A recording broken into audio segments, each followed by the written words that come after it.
Hey everybody, it's Mark, aka The Drunk Bunny, back with you again today for another new video. This video is actually going to be very short. I'm used to rambling quite a bit and making my videos long.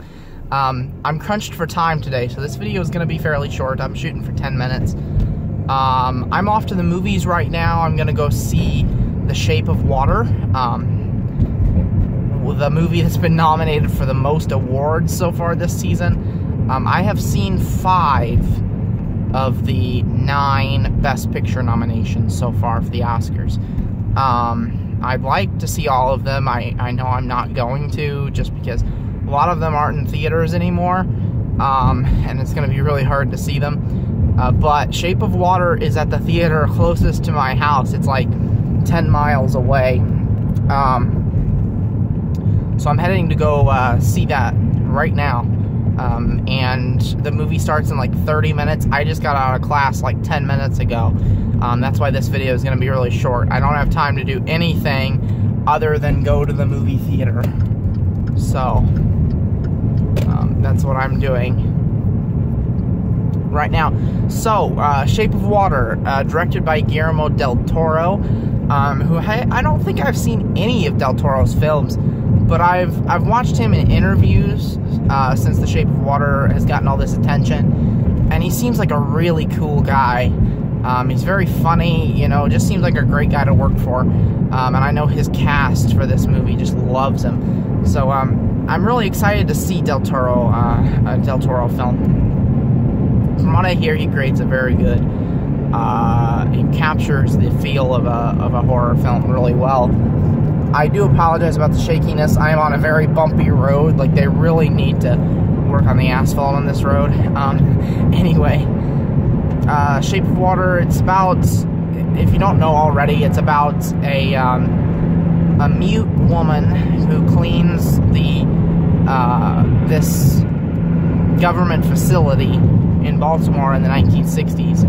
And she discovers that they keep a river god creature in this room, and the two meet, and they kind of come up with this weird way of communicating, I guess, and they end up falling in love, sort of love. I don't know exactly what you'd describe it as, but anyway, because I mean, can you really love someone that's of a different species? I mean, you know, it's weird, and I expect the movie to take up a lot of these kind of topics. So I'm very excited about it. Sounds like a bit of a love story for the weirdos out there, like me. I definitely lump myself into that category, and I hope it just kind of, I hope it sends a good message, which I think it will. And I'm sure the performances are going to be amazing, and the directing, I'm sure, is amazing. It's gotten such high praise. I'm very excited to see it.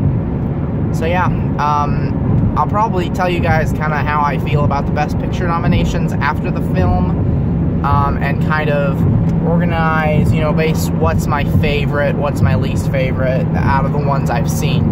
I can tell you right now, I'm probably not going to see Call Me By Your Name, not because I think it's a bad movie, but because I just don't, there's no theater showing it, and I'm not sure when the Oscars are. I think they're coming up in a couple weeks, so, probably won't be able to see that one beforehand, but I'm hoping to see as many as possible so I know, like, what I'm rooting for to win. So yeah, that's it. I will see you guys after seeing Shape of Water. Now, as you can see, just got done seeing Shape of Water. Let me actually get the lighting. I forgot that. What little lighting I've got. I'll turn that sucker on. Okay. Shape of Water. Oh, I was blown away.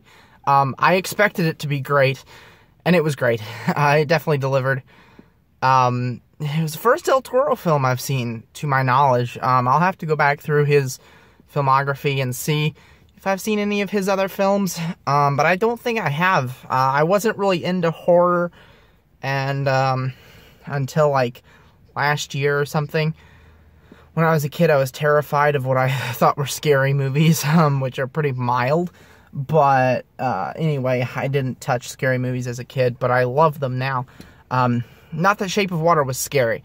The only thing, like, even remotely scary about it was the monster, the sea monster. Anyway, so yeah, set in the 60s in Baltimore at this high-tech government facility where they keep this creature, this sea creature. It has a lot of similarities to the creature of the Black Lagoon in terms of what it looks like. And this woman who's mute, they say she's been mute from birth, starts interacting with this sea monster. She teaches it sign language, and they form a bond, and throughout the course of the movie, they fall in love. Which, it sounds like a ridiculous plot, and I mean, pretty much everybody agrees. On paper, it sounds insane. But I think it's a big credit to Del Toro for how the movie just makes it seem natural.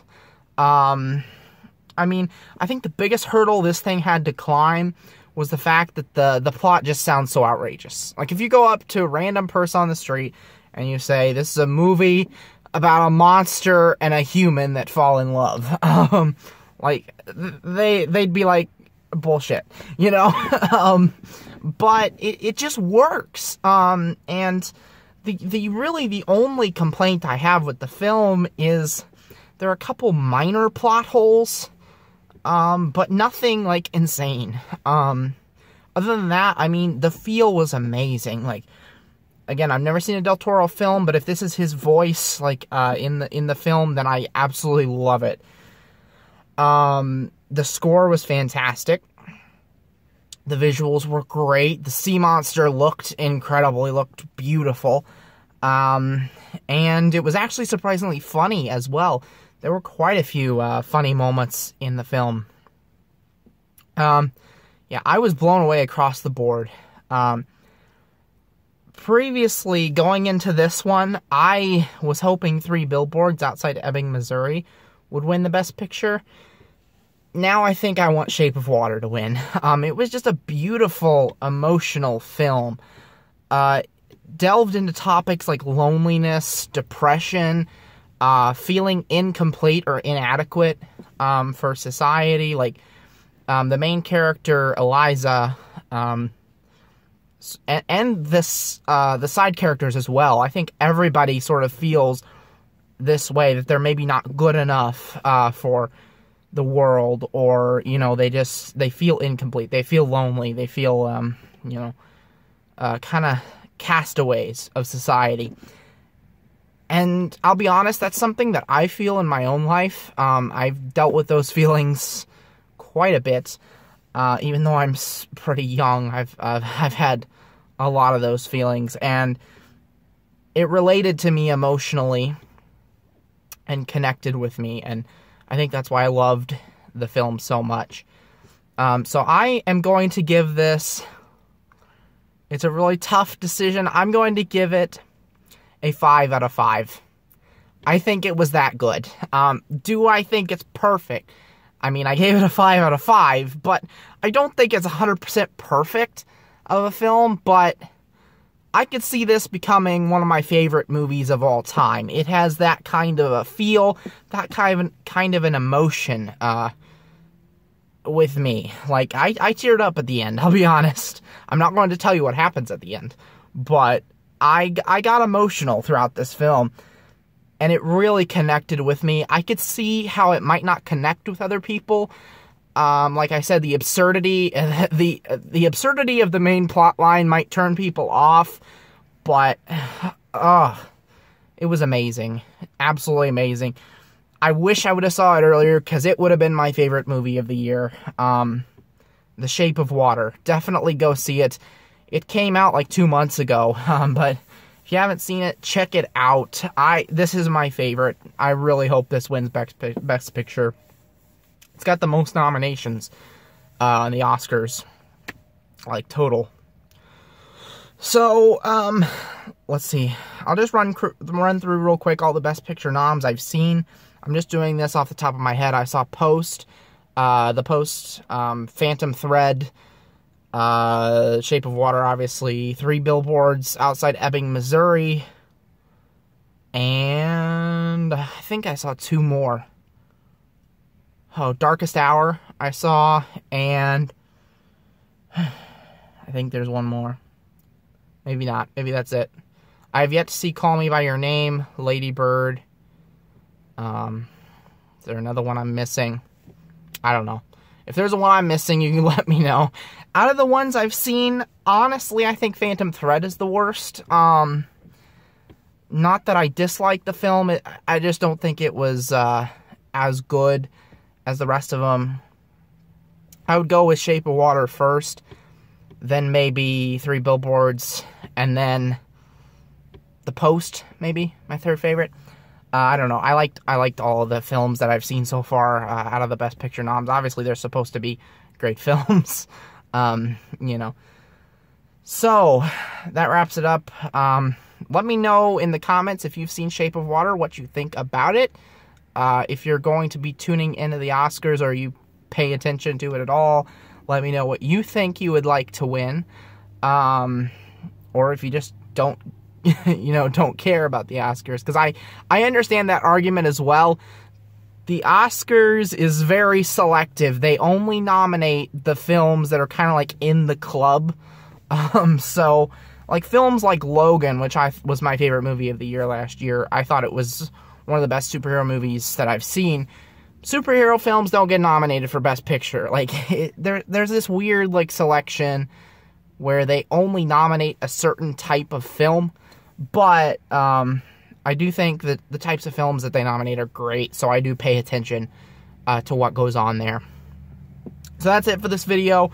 Again, leave a comment down below. Let me know your thoughts. Also, hit that subscribe button down below if you would like to stay tuned for future new videos. I will have new content coming. I'm kind of in a situation right now where I just, if I see something interesting to do, I'll, like, do it in, like, a day or something. I'm not having a whole lot of planning right now just because I do stuff whenever I have free time. So a lot of Monday late afternoons, Friday late afternoons, you know, is kind of when I do stuff. So I don't think I'll be doing anything this weekend, but I might still do some sort of video this week. Anyway, so subscribe. I will be doing more videos in the future. Just not sure what yet. And also give me a like if you enjoyed this video. So that's it. I've been talking way too long. Bye, everybody. Have an awesome day.